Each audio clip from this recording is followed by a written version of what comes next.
All right, part two of Proverbs 16. Sorry, my phone died again. Trying to finish this. Uh, Verse 9. The mind of the man plans his way, but the Lord directs his steps.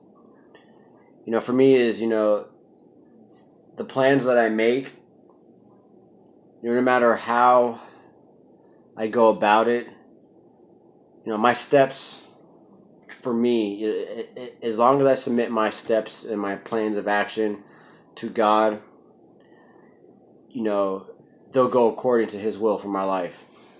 And His will for my life is better and more. I can't even begin to imagine what He has planned for my life. I can only grasp a little bit. Verse 11, a just balance and scales belong to the Lord. All the weights of the bags are His concern. For me, that is, our choices that we make. He weighs all of our choices, and they matter to Him on our decision making.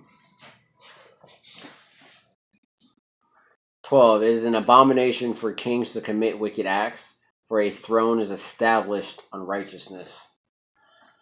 I would like to think that my home is by a throne given to me by God to run, and it must be established by righteousness. It must be, this is a home who serves God. We will serve the Lord. Committing wicked acts, and I've unfortunately done my fair share. Always a lot of turmoil in my home. Other days better than some, but a lot of strife due to wicked acts that I had to commit. Verse 16, how much better is it to get wisdom than gold, and to get understanding is to be chosen above silver. Even back in the day and today, gold and silver are rare and commodities and worth a lot. But how much is it worth if you have all the money in the world and no common sense? You'll lose it. It'll dwindle away.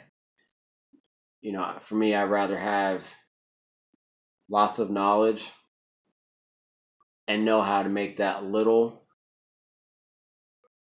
stretch a long way and multiply that little bit into a little bit more and then a little bit more, because then I know how to manage it and make it work for me instead of me working for my money. Verse 17, the highway of the upright is to depart from evil. He who watches his way preserves his life. I watch my way and my steps and my actions through Jesus Christ. Plain and simple. Verse 18, pride goes before destruction, and a haughty spirit before stumbling. My pride, there's healthy pride and there's bad pride. It's talking about bad pride. I don't need anybody's help. I don't need no advice. I'm always right. Can't tell me nothing because I know what to do.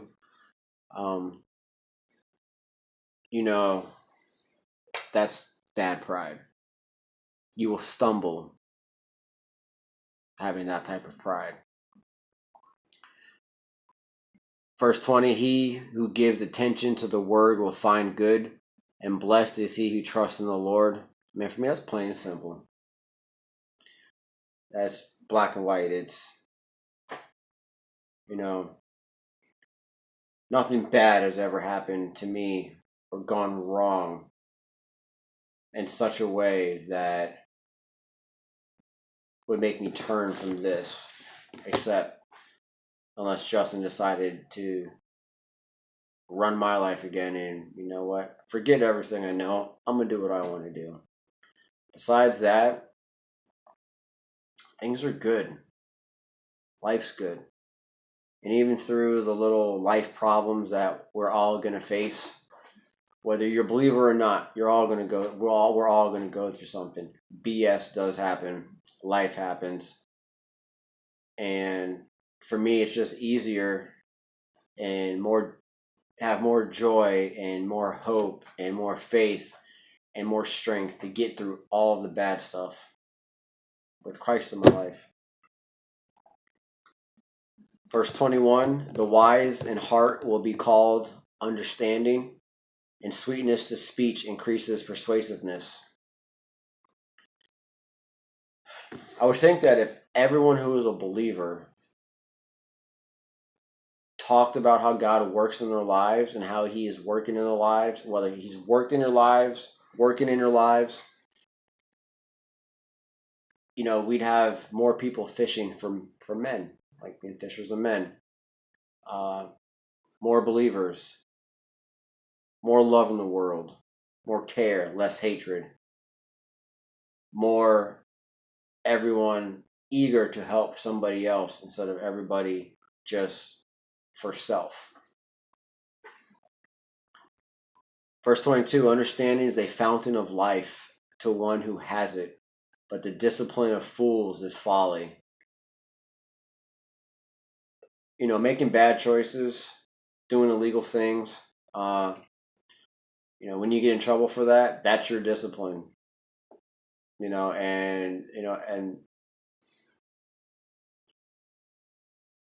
that's about as far as we get when we don't learn from our mistakes. That is insane.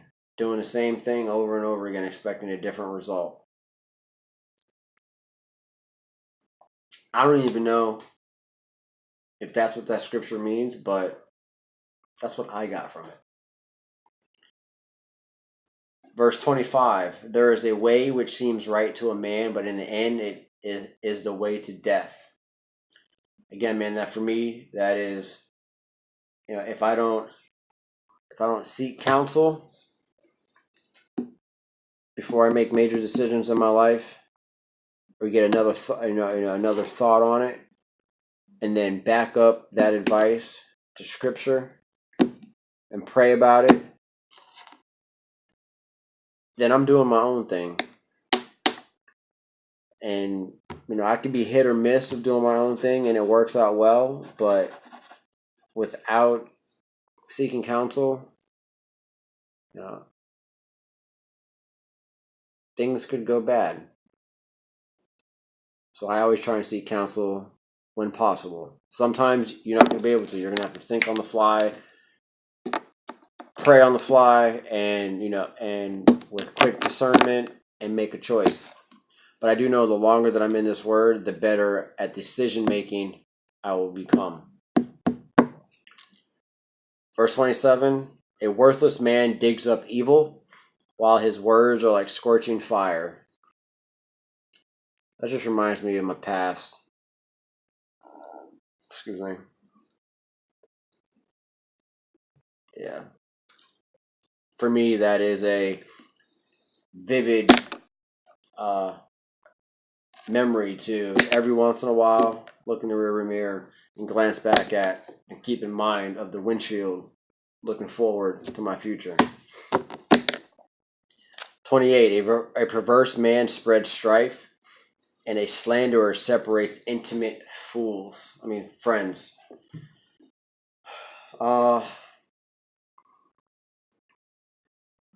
We all have somebody in our line of friends or acquaintances that is always causing problems, whether trying to cause problems in your life or others' lives. And then we all have that person who is running and telling everybody's business because they ain't got nothing better else to do, and causes separation from friends. We're not supposed to do that. We're not supposed to be tattletales obviously if somebody's in danger or anything, or life's in danger, or a child's in danger, most definitely.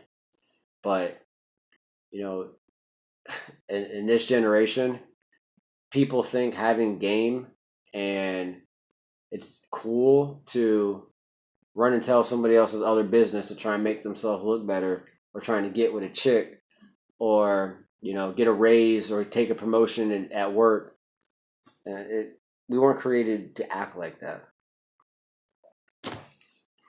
Verse 29, a man of violence entices his neighbor and leads him in a way that is not good. For me, it just kind of reminds me of all the people I've met in my life and how many people I was an awful and bad influence to. A lot of things people have done for the first time.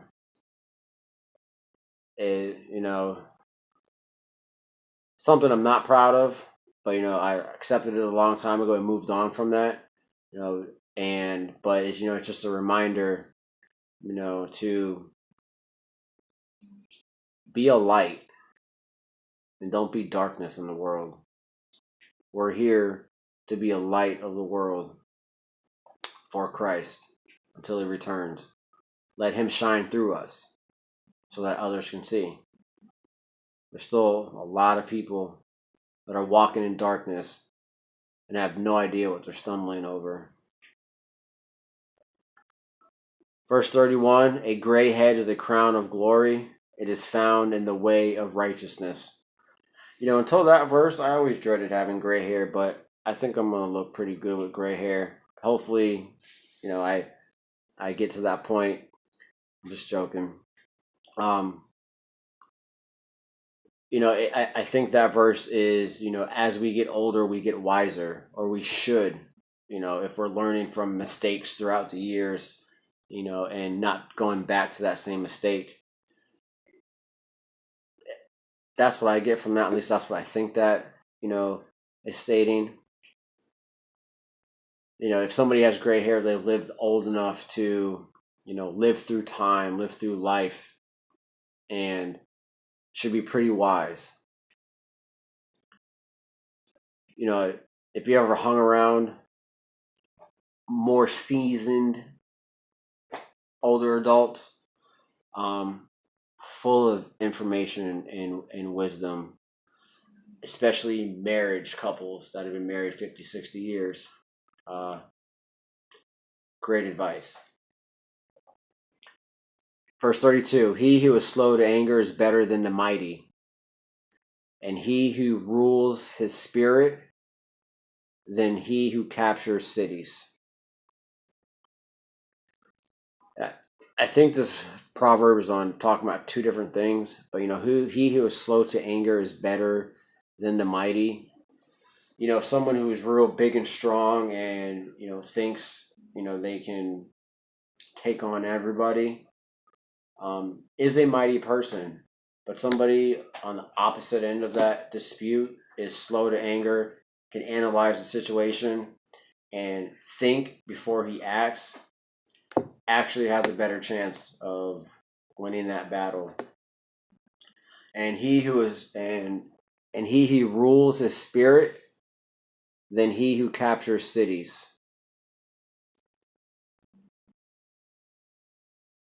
Today, I'm not sure how to exactly explain. In my mind, I have an idea of what that means to me. So I actually have to put that one down on paper. But yeah, that is chapter 16 of Proverbs. I love you guys and wish you guys the best of luck for tomorrow. Have a great day. It's October 17th. And you guys have a great day. I love you guys. Drive safe to work.